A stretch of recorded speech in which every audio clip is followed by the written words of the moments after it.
I am here to share with you guys some of my major L's I have taken while flipping NFTs. These are things that you shouldn't be doing while you're trying to flip and make money off NFTs. These are some pretty rookie mistakes, and I do understand that there are a lot of new people getting into the space. I don't want you guys making the same mistakes I did. Before we begin, I just want to clarify, this is not financial advice. I'm just a random dude on the internet. I just want to get that out of the way and let's begin. You guys should not be buying projects that you guys haven't done your research on. I know it's pretty obvious, but you would be surprised on how much people don't do their research. Look, if you guys are scrolling down OpenSea and you guys see something that you like, don't just go and spend all your ETH on this project because you're balling like that. Because look guys, I did the same thing and I went all into a project because I thought it was gonna moon. Life was gonna be so much easier and I was gonna retire and this whole thing, and that ended up tanking and I lost all my Ethereum, majority of my Ethereum, but because I got too attached to a project. Don't get too attached to a project. Don't go all in into a project if you have no idea what you're buying into. If you guys want to see what my buying strategy is and what I look for in a project, make sure you guys subscribe to my channel because that video will be coming soon. Another thing I want to talk about guys is actually having enough Ethereum in your wallet before trying to buy a project. I was trying to buy into a project super early, super cheap. I tried transferring the money the same day and the same time that the project was launching. Coinbase decided to send my money 6 days after I sent it to my wallet.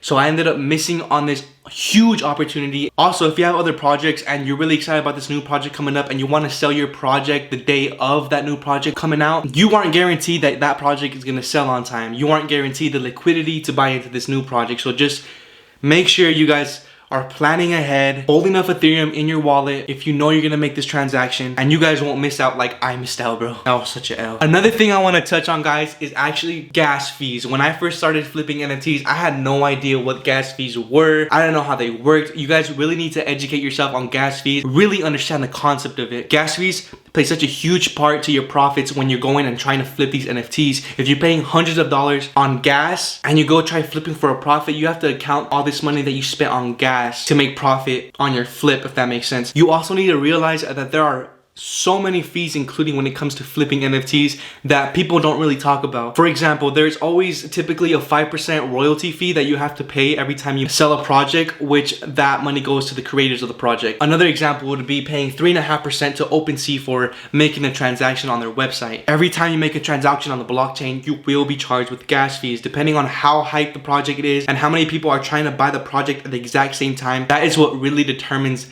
the gas price you're gonna pay for that project. The best way to avoid paying gas and being part of this gas wars that go on with public mints, being whitelisted is the thing that you have to be trying to do. And for those of you who don't know what whitelisting means, it's basically giving your Ethereum address permission to mint these projects on the blockchain. You're basically getting early access. And if you're wondering how to get on these whitelists, every project is different. Every project offers different giveaways, different games. For example, being active on their Discord will guarantee you a whitelist spot. Going and retweeting and tagging 5 friends to a post on their Twitter, and they do random drawings, random games on stream. But all this information will be located in their Discord, so be sure you're active on their Discord. Look at their announcements, look at everything that they're posting on their Discord. That is the best way to get on a whitelist. Whitelist is a huge benefit because typically you're giving a time frame to mint these projects, which means you can mint your NFT before everyone else, before the public mint, which means you can get a guaranteed mint, which means you don't have to be part of the gas wars, which means you would pay less in gas, which means you're saving more money, which leads to making more profit when you're executing the flip, if that makes sense. So just be on the lookout guys, educate yourself, and don't be making all these huge mistakes that I made. You guys need to understand that you can make thousands of dollars a day flipping NFTs. You can also lose $1,000 a day flipping NFTs. You are gonna make mistakes. I made mistakes. We all made mistakes, but it's just part of the learning process. There is no way around it, unless of course if you subscribe to my YouTube channel so you can get tips and tricks on how to flip NFTs. That being said guys, I hope you guys enjoyed the video. I will be posting at least once a week. That is the goal for now. So make sure you guys subscribe to my channel, turn on that post notification bell so you guys can get notified every time I make an upload. And I'll see you guys on future videos. Peace out.